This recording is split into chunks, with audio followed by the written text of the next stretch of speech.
ప్రకటన ఆయనకు ఆగ్రహం తెప్పించింది. పైగా తన సినిమా టార్గెట్ గా థియేటర్ల బంద్ ప్రకటన వచ్చింది అన్న సేనాని కోపం సినీ ఇండస్ట్రీనే షేక్ చేసింది. అంతే, తెల్లారేసరికల్లా వరుస పెట్టి నిర్మాతలు క్లారిటీ ఇచ్చేసుకున్నారు. థియేటర్ల బంద్ ప్రకటనతో మాకేం సంబంధం లేదు బాబోయ్ అంటూ మొరపెట్టుకున్నారు. కానీ పవన్ ఆగ్రహానికి ఓ రీజన్ ఉంది అంటున్నారు. థియేటర్స్ బంద్ ప్రకటన వెనుక ఓ పొలిటికల్ లీడర్ హస్తం కూడా ఉంది అనేది సేనాని డౌట్ అంటున్నారు. అందుకే కూపీ లాగుతున్నారని టాక్. ఇంతకు ఎవరా నేత? థియేటర్స్ బంద్ కు ఆయనకు లింక్ ఏంటి?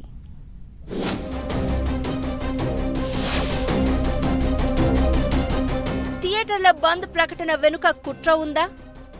పవన్ ఆగ్రహానికి కారణం అదేనా? తూర్పుగోదావరి జిల్లా నేత హస్తం ఉందా?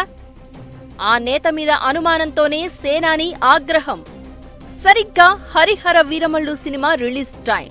ఇదే సమయంలో థియేటర్ల బంద్ అంటూ ఓ ప్రకటన వచ్చింది.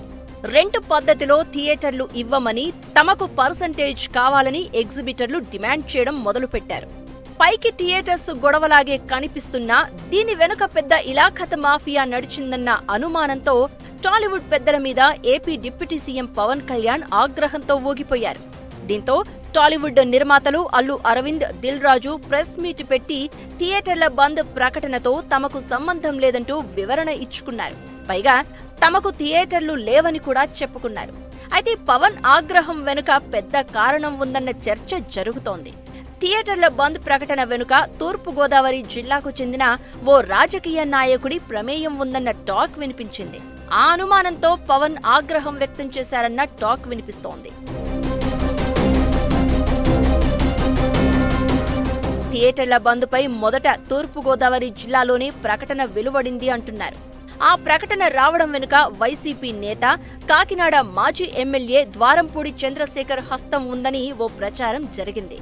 ఇంతలోనే థియేటర్ల బంద్ ప్రకటనకు తనకు ఎలాంటి సంబంధం లేదని ద్వారంపూడి చంద్రశేఖర్ రెడ్డి ఓ లెటర్ రిలీజ్ చేశారు. అయితే ఉమ్మడి తూర్పుగోదావరి జిల్లాలోని థియేటర్లలో చాలా వరకు ద్వారంపూడి చంద్రశేఖర్ రెడ్డి ఆధీనంలోనే ఉన్నట్లు టాలీవుడ్ వర్గాల టాక్. తెలుగు సినిమా ఇండస్ట్రీలోని ప్రముఖ నిర్మాతలలో ఆయన ఒకరు అని, స్టూడియోలతో పాటు డిస్ట్రిబ్యూషన్ సెక్టార్లోనూ కీలకంగా ఉన్న వ్యక్తితో ద్వారంపూడికి వ్యాపార సంబంధాలు ఉన్నాయని ఫిల్మ్ నగర్ వర్గాలు గుసగుసలు పెట్టుకుంటున్నాయి. ఆయనే తూర్పుగోదావరి జిల్లాలో ఒక సమావేశం నిర్వహించి ఎగ్జిబిటర్స్ వర్సెస్ డిస్ట్రిబ్యూటర్స్ గొడవ క్రియేట్ చేసి ఆ తర్వాత థియేటర్ల బంద్తో టాలీవుడ్ ఇండస్ట్రీ అంతటికీ దాన్ని అప్లై చేసేలా చేశారన్న చర్చ జరుగుతోంది. ఇదే పవన్ అనుమానాలకు బలం చేకూర్చి ఆగ్రహానికి దారితీసింది అంటున్నారు. తూగో జిల్లా నుంచే థియేటర్ల బంద్ పై మొదట ప్రకటన రావడం ఒకెత్తైతే, తన మీద వచ్చిన ఆరోపణలను ద్వారంపూడి చంద్రశేఖర్ రెడ్డి ఖండించడంతో ఆయన ఇన్వాల్వ్మెంట్ ఉంటుందన్న డౌట్స్ వ్యక్తం చేస్తున్నారు జనసేన నేతలు. థియేటర్ల బంద్ ఇష్యూపై విచారణ చేపట్టాలని సినిమాటోగ్రఫీ మంత్రి కందుల దుర్గేష్ కు సూచించారు పవన్. బంద్ ప్రకటన వెనుక జనసేన నాయకులు ఉన్నారని ఒక నిర్మాత మీడియా ముందు ప్రకటించిన విషయం పైన చర్చించారు.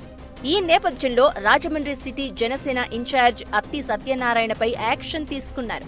ఆయన పార్టీ సభ్యత్వాన్ని రద్దు చేయడంతో పాటు థియేటర్ల బంద్ ఎపిసోడులో ఎదుర్కొంటున్న ఆరోపణల్లో వాస్తవమేంటో తేలే వరకు పార్టీ కార్యక్రమాలకు దూరంగా ఉండాలని కూడా ఆయనను జనసేన పార్టీ ఆదేశించింది.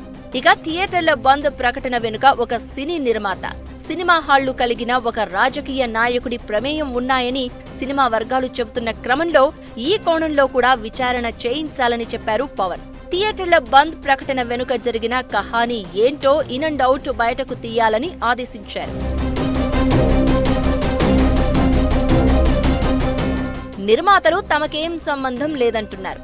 ఆరోపణలు వచ్చిన ద్వారంపూడి చంద్రశేఖర్ కూడా థియేటర్ల బంద్తో తనకేం సంబంధం లేదంటూ లేఖ విడుదల చేశారు.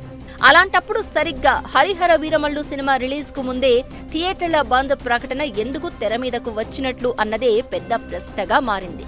బియ్యం స్మగ్లింగ్ వివాదంలో ద్వారంపూడి చంద్రశేఖర్ రెడ్డి మీద పవన్ కళ్యాణ్ ఆగ్రహం వ్యక్తం చేయడంతో పాటు ఆరోపణలు చేశారు.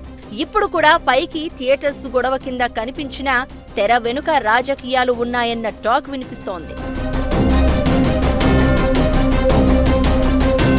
హరిహర వీరమల్లు సినిమా థియేటర్ల బంద్ వ్యవహారం ఏమో కానీ మొత్తం రూల్సే మారిపోయే పరిస్థితి వచ్చింది.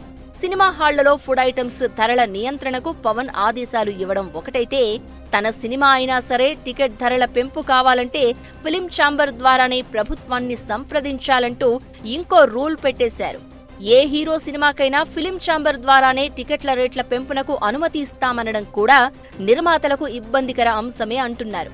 ఇక ఫుడ్ ఐటమ్స్ రేట్లపై ప్రభుత్వం ఫోకస్ పెడితే థియేటర్లకు దెబ్బేనన్న టాక్ వినిపిస్తోంది. ఇక థియేటర్ల బంద్ వెనుక జరిగిన తతంగంపై విచారణ జరిగితే ఏ విషయాలు బయట పడతాయో చూడాలి మరి.